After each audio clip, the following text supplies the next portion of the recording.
स्वागत है आपका मेरे YouTube चैनल पे। और आज हम बात करने वाले हैं ईरान के ऊपर अमेरिका अब बस हमला करने ही वाला है। अभी मैं ट्विटर खोला और वहां पर जिस तरीके का न्यूज़ दिख रहा है ना भाई, एक पूरा पैटर्न दिख रहा है कि ईरान में अभी प्रोटेस्ट इस कदर हावी हो गए हैं कि भाई ईरान में मस्जिद तक को जला दिया गया है। और पूरा डिटेल में क्या है, एक एक डिटेल में बताऊंगा। न्यूयॉर्क टाइम्स ने क्या खबर डाली है और डोनाल्ड ट्रंप अभी सोच क्या रहे, क्या आज रात ही हमला होने वाला है, पूरा डिटेल में बताऊंगा। बट आगे बढ़ने से पहले दोस्तों चैनल को सब्सक्राइब कर दो। और सबसे पहले शुरू करते हैं भाई कहानी नंबर 1 से। Iran says over 100 officers killed as protesters defy government crackdown. तो ये अल जजीरा की खबर है दोस्तों। तो आप सभी को पता होगा, नहीं पता तो मैं बता देना चाहता हूं कि डोनाल्ड ट्रंप ने कुछ ही दिन पहले ट्वीट कर यह जानकारी दी थी कि अगर ईरान ने जो वहां पर प्रोटेस्ट कर रहे हैं रिजीम के खिलाफ उनकी हत्या करी तो हम बदला लेंगे। यहां पर देख रहे हो 100 ऑफिसर्स किल्ड एज प्रोटेस्टर, मतलब प्रोटेस्टर्स ने भाई वहां के ऑफिसर्स की हत्या कर दी। लेकिन इसमें यह बिल्कुल भी नहीं बताया गया है कि जो प्रोटेस्टर्स हैं उनके ऊपर भी उन जो सो कॉल्ड ऑफिसर्स हैं ना उन्होंने हमला किया हुआ। और जो अनकन्फर्म रिपोर्ट्स ये बता रही है कि ईरान में अभी सैकड़ों की तादाद में लोग मारे जा रहे हैं, उसके बावजूद भी भाई वहां प्रोटेस्ट रुकने का नाम नहीं ले रहा है। अगली खबर की तरफ चलते हैं दोस्तों। Iran looking at freedom like never before, Trump vows US support. ये एनडीटीवी का न्यूज है और ये कमेंट डोनाल्ड ट्रंप ने किया है। तो जिस तरीके से वेनेजुएला पर अटैक करने के बाद अमेरिका के ऊपर किसी ने कोई आवाज नहीं उठाई है भाई, अब जो ईरान में प्रोटेस्ट हो रहा है ना 2019 में भी हुआ था, वहां उस समय जो दूसरी सरकार थी उसने कुछ नहीं किया था। लेकिन इस बार डोनाल्ड ट्रंप अपने हेजेमनी को साबित करने के लिए ईरान को पक्का गिराने वाले हैं। और ये साबित करता है कि आने वाले समय में क्या होगा। अगली खबर पे चलते हैं दोस्तों, जिससे धीरे धीरे मैंने वही सब खबर सेलेक्ट किया है जो ये ऑलमोस्ट कंफर्म कर रही है। और मैं आपको ऐसे ट्वीट दिखाऊंगा जिसके बाद आप कंफर्म हो जाओगे कि अमेरिका अब ईरान पर अटैक करने वाला है या नहीं, ये पूरा बताऊंगा। Iran live president Masoud Pezeshkian accuses US and Israel of fomenting riots. भाई अमेरिका और इजराइल कर सकते हैं आपके खिलाफ प्रदर्शन, बट जो आपने अपने देश का बेड़ा गर्क कर रखा है ना, खाने के लिए पैसा है, लोग कहीं ट्रैवल नहीं कर सकते, दुनिया भर का जितना प्रतिबंध है सारा लगा हुआ है, फिर भी ये so called Islamic revolution Israel को खत्म करने चले हैं, टेररिस्ट बनने वाले हैं। एक पैसे की औकात नहीं है, कोई टेक्नोलॉजी नहीं है, मतलब they stand zero chance against American technology. Even then ये कॉम्प्रोमाइज करने के लिए तैयार नहीं है भाई। ये सिर्फ वही सड़ी गली इस्लामिक आइडियोलॉजिस्टिक के कारण अपने देश को मिट्टी में मिला दिया। भाई समझ लो, ये देश वैसा देश है जिसके पास क्रूड ऑयल है, सऊदी अरेबिया के पास भी क्रूड ऑयल है, लेकिन ये अपनी आइडियोलॉजी, इसका कोई आइडियोलॉजी नहीं है। सबसे पहली बात, इसका एक ही आइडियोलॉजी है, अमेरिका को खत्म कर देना और इजराइल को तबाह कर देना। और किसके पैसे से भाई? भाड़े के टेक्नोलॉजी से, उधार के दिमाग से, अपना कुछ नहीं है। जो इंटेलेक्चुअल डिबेट इन यूनिवर्सिटीज, पढ़ाई लिखाई, सबको मिट्टी में मिला दिया है इन लोगों ने और तहस नहस कर दिया है। जब तक सोवियत रूस था तब तक ईरान के ऊपर थोड़ा बहुत कृपा बरसती रही थी, लेकिन अब ये अकेला हो चुका है। और जिस तरीके से इजराइल ने जून में हमास को खत्म किया और इसके जो पालतू कुत्ते हैं लेबनान में, उसको खत्म किया, उसके बाद से इसके लिए जो सपोर्ट है ना वो लगभग ना के बराबर होता था। जो मिडनाइट हैमर के थ्रू जून में अमेरिका ने ईरान पर अटैक किया, उसके बाद ये पोल खुल गई कि ईरान की औकात किसी कीड़े मकोड़े की तरह है और उसको अमेरिका जब चाहे तब मसल सकता है। उस समय की परिस्थितियां कुछ और थी, अभी की परिस्थितियां कुछ और है। उस समय डोनाल्ड ट्रंप को पीस प्राइज चाहिए था नोबेल का, इसीलिए वहां पर उन्होंने इन्वेड नहीं किया। लेकिन जो ऑर्गेनिकली वहां पर प्रोटेस्ट चल रहे हैं ना, उसके बाद ये क्लियर हो गया है अमेरिका जो चाहता था वो अब करके रहेगा। अगली खबर पे चलते हैं दोस्तों। यहां पर एक खबर है, Trump's Tehran to do list, मतलब Trump is currently starting a menu of option. मतलब ट्रंप ने अभी तक देख लिया है उनके पास, according to Axios, the White House is prioritising non kinetic chaos, think cyber operations to paralyze IRGC command and control and information warfare to make the 1.4 million royal collapse feel like terminal diagnosis. While strike options remain on the desk, including non-military targets in Tehran, the focus is on precision deterrence over direct dogfight. This maximum pressure 2.0 will, with 2026 upgrade, by leaking that he is briefed on strike options, Trump is running a highest psychological op. भाई यहाँ पर जो Trump है ना, उनके पास menu में रखा गया है कि भाई CIA ने ये बता दिया है कि हमारे पास ऑप्शंस क्या है, क्या हम लोग डायरेक्ट अटैक कर सकते हैं। तो अभी जो भी चीज़ हो रहा है वो नॉन काइनेटिक है। नॉन काइनेटिक का मतलब वो, काइनेटिक का मतलब कि आप अपना गोला बारूद बम लेकर के जब अटैक करते हो तो उसको काइनेटिक बोलते हैं। नॉन काइनेटिक का मतलब हो गया साइबर अटैक हो गया, जियोपॉलिटिकल हो गया, साइकोलॉजिकल वारफेयर हो गया, और वहाँ के जो लॉर्ड्स हैं, जो मिलिटेंट्स हैं, उनको समर्थन करना। तो अभी के लिए फिलहाल डोनाल्ड ट्रंप, मतलब उनकी अब सारी एनर्जी वेनेजुएला से खत्म होकर के ईरान के ऊपर टिक गई है और बॉम्बिंग लगभग स्टार्ट होने ही वाला है। Surrounding by the stars and stripe, Tehran 360 degree tiger list. और एक और खबर आ गई भाई, 27 मिनट पहले ही मैंने इसको उठाया है। Trump pulls the trigger, Iran isn't just looking at the horizon. The US has spent decades building a high-tech noose around the Islamic Republic, and Tehran's parliament speaker Mohammad just confirmed every link in that chain is now a legitimate target. From the Al Udeid Air Base in Qatar, CENTCOMs to the US Fifth Fleet in Bahrain, the Persian Gulf, Iran already proved they can touch. मतलब मोटा मोटी अगर इसका मैं बता दूं तो Iran चारों तरफ से घिर चुका है भाई। कैसे घिर चुका है भाई, मैं आपको बता देना चाहता हूं। ये एक सोर्स मैप है, ये ईरान है, और ईरान के बाजू में कहां कहां पर अमेरिका के बेस हैं, यहां पर मैं दिखा देना चाहता हूं। ये है, पहले तो देख लेते हैं कि ये बहरेन है, ईरान के जस्ट बगल में है बहरेन, वहां पर भी यूएस की 5th फ्लीट है। एन अल असद, यहां पर भी इराक में मतलब एक जगह है, वहां पर भी अमेरिका का बेस है भाई। और इतना ही नहीं, अल UAE में भी है, और भाई कतर में भी है, सेंटकॉम जिसको बोलते हैं, और उसका हेडक्वार्टर है Tehran's parliament speaker. Every link in the high US high-tech news is now legitimate target. तो जो ईरान के प्रेसिडेंट हैं वो बोल रहे हैं कि जितने भी एयर बेसेस हैं ना अमेरिका के, उन सबको वो टारगेट करेगा। अमेरिका बोलेगा ब्रिंग इट ऑन, उनको कोई फर्क नहीं पड़ता भाई। उनके एयर बेस पर इतने सारे इक्विपमेंट लगे हुए हैं, और एक भी चीजों पर अटैक करता है तो वो द एंड ऑफ ईरान हो जाएगा। Kinetic blowback, US bases become static assets in the drone swarming environment. मतलब ये जो है ना, ईरान की तरफ से बोला जा रहा है कि हम सारे जगह पर हमला करेंगे। भाई तेरा देश बचेगा तभी तो करेगा हमला।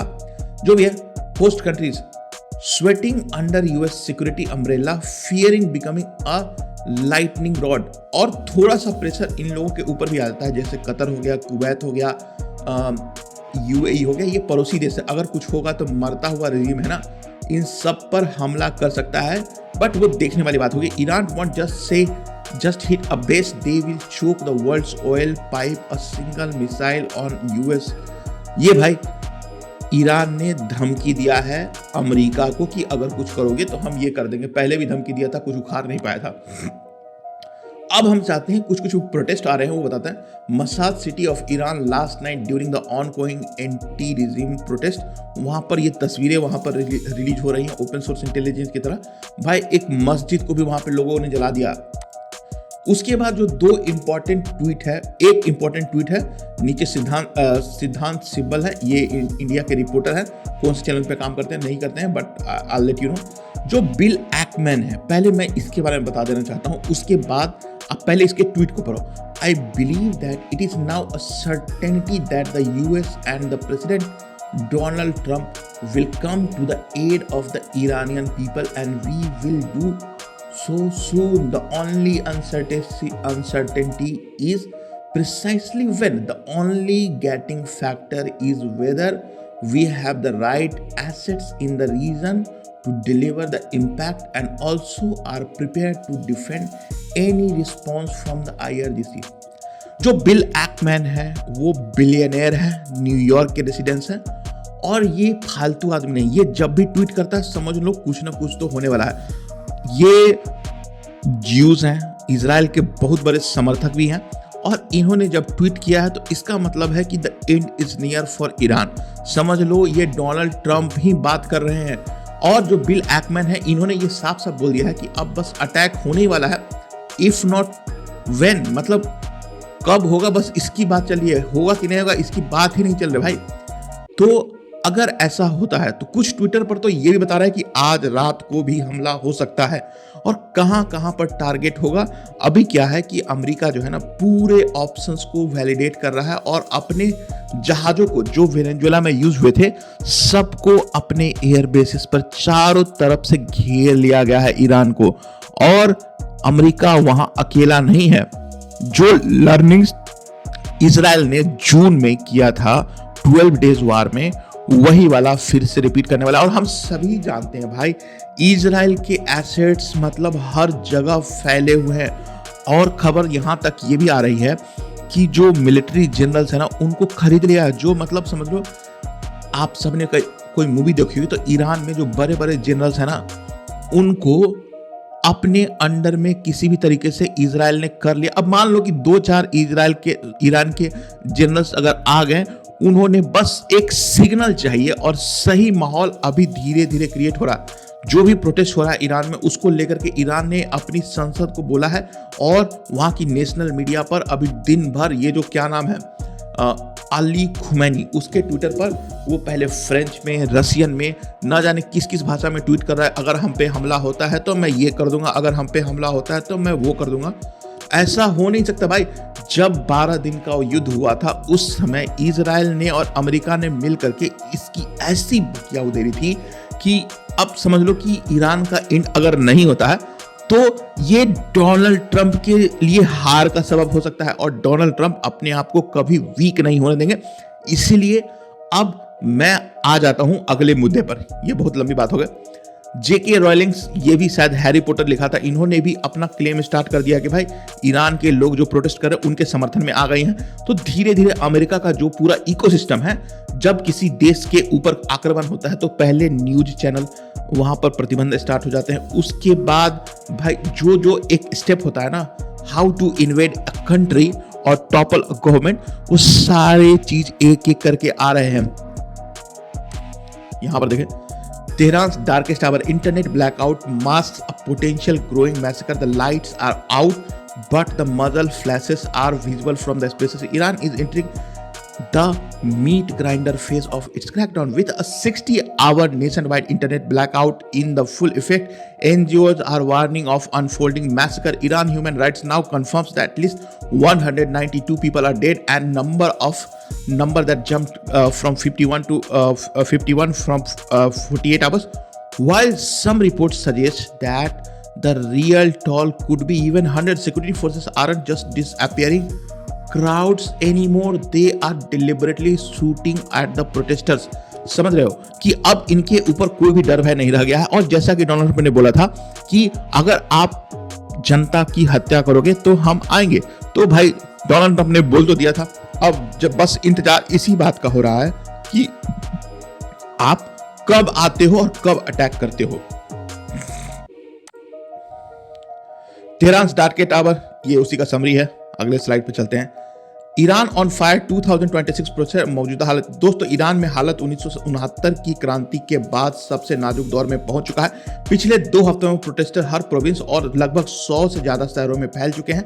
ह्यूमन राइट ग्रुप्स की रिपोर्ट के मुताबिक 65 लोगों की मौत हो चुकी है। रिजीम मतलब वो ब्लैकआउट हो चुका है, ये पहले ही मैंने बता दिया है। खमैनी को भाई मारने तक की धमकी दी जा रही है। The red line, IRGC warning, मतलब IRGC जो वहां की नेशनल गार्ड है उसने बोला है कि IRGC रेड लाइन डिक्लेरेशन, मतलब उसने रेड लाइन बता दिया है कि भाई गार्ड कॉर्प्स ने साफ कहा है कि सिक्योरिटी का एक रेड लाइन है और उसको क्रॉस करोगे तो प्रोटेस्टर्स पर एक्शन होगा। मतलब प्रदर्शनकारियों ने कई सरकारी इमारतों जैसे बसीज बेसिस को आग के हवाले कर दिया। खमैनी ने अपने स्टेटमेंट में बोला है कि बयान के दिया है कि प्रदर्शनकारी अमेरिका के इशारे पर अपने देश को बर्बाद कर रहे हैं। भाई, बर्बाद प्रदर्शनकारी नहीं कर रहे हैं, आपने देश को पहले ही बर्बाद कर दिया है मिस्टर खमैनी। आप लोग मतलब जो खमैनी है, जो रिपोर्ट्स बता रही हैं कि ये जो रियलिटी है ना, इससे इसका कोई लेना देना नहीं है। और जो रियलिटी अभी यही कह रही है कि भाई वहाँ पर प्रदर्शन हो रहे हैं और इनसे कंट्रोल हो नहीं पा रहा है। 2019 में जब इंटरनेट बंद हुआ था तब सैकड़ों लोग मारे गए थे भाई। डर इसी बात का है कि रिजीम भी इस बार क्रैकडाउन मॉडल पर आ सकता है 2019 की तरह। लेकिन जिस तरीके से डोनाल्ड ट्रंप ने बयान दिया है ना भाई, मुझे तो लगता है कि अगर उन्होंने नरसंहार किया ईरान ने और डोनाल्ड ट्रंप ने कुछ नहीं किया तो भाई he will be a very big president, क्योंकि it's a once in a lifetime. आज से ही नहीं, अमेरिका भाई 1979 से ही वहां की गवर्नमेंट को टॉपल करना चाह रहा है, बट उससे हो ना पाया। अगर डोनाल्ड ट्रंप इस बात को कर लेते हैं, पहली बात है कि उनके लिए खुद का अपना जो पॉलिटिकल बेस है वो इंक्रीज कर जाएगा। और जिस तरीके के आदमी है डोनाल्ड ट्रंप, उनको सिर्फ नेम और फेम और अपनी तारीफ के अलावा कुछ और पसंद नहीं है। तो देखते हैं आने वाले समय में क्या होता है दोस्तों। अब आ जाते हैं भाई अल्टरनेटिव। अगर ऐसा होता है, सत्ता वहां से उखाड़ कर फेंकी जाती है, तो सबसे पहले ऑप्शन क्या है? Return of the Shah. रेजा पहलवी कौन था? प्रदर्शनकारी अब रेजा पहलवी का नाम ले रहे हैं। यह ईरान के आखिरी शाह 1979 में हटाए गए थे के बेटे हैं, एग्जाइल क्राउन प्रिंस, जो कि अभी अमेरिका में रह रहे हैं और दिन भर टीवी पर कुछ न कुछ, या तो फॉक्स न्यूज हो गया या फिर स्काई न्यूज, सभी पर वो बोल रहे हैं कि डोनाल्ड ट्रंप साहब आप यहाँ की जनता को बोलो। जब 1979 में वहां पर टॉपल किया गया था तो इसके जो पिताजी थे ना, वहां के सल्तनत के राजा थे और ये वहीं पैदा हुए थे। और इतना ही नहीं भाई, ये वहां के क्राउन प्रिंस पे थे। अब देखना होगा भाई कि जो अभी की जनता है ऐसे लोगों को पसंद करती है कि नहीं करती है, वो देखने वाला था। पहलवी ने लोगों से अपील की है कि टाउन सेंटर पर कब्जा करो और नेशनल स्ट्राइक करो। एनालिस्ट का मानना है कि रेजा पहलवी ओल्ड मोनार्की नहीं बल्कि एक सेक्युलर, डेमोक्रेटिक और लिबरल ईरान का चेहरा बन सकते हैं। यह एक बहुत बड़ा शिफ्ट हो सकता है। इस्लामिक रूल को हटाकर वहां पर मॉडर्नाइजेशन की तरफ जाना चाहते हैं लोग जो है ना ईरान के भाई। इस जो सो कॉल्ड है ना, खासकर जो महिलाएं हैं, वो जो कंजर्वेटिव सोसाइटी में अभी तक मर चुकी हैं, जो पहले 1979 से पहले वेस्टर्न फिलॉसफी को फॉलो करती थी, वो इनका समर्थन कर रही हैं। और ऐसी ऐसी तस्वीरें आ रही हैं ईरान के अंदर से कि जो महिलाएं हैं अपना हिजाब हटा दिया है उन्होंने, और जो खमैनी है उसके तस्वीर को जला करके उससे सिगरेट पी रही हैं। ये एक सिंबॉलिक है, मुझे नहीं पता कि ये सही है या गलत, but anyway the global angle की बात हम लोगों ने कर लिया है। प्रेसिडेंट डोनाल्ड ट्रंप ने खुलकर प्रदर्शनकारियों का साथ दिया है, हम सब ने बात। ट्रंप ने चेतावनी भी दी है, देखते हैं कि भाई अपनी बातों पे कायम रहते हैं या नहीं रहते हैं। कनाडा के जो पीएम है ना, मार्क कार्नी ने भी ईरान के एक्शन को कंडेम किया है। मॉन्ट्रियल और टोरंटो में भी भारी प्रोटेस्ट हो रहे हैं ईरान के खिलाफ। लंदन में तो भाई गजब ही हो गया।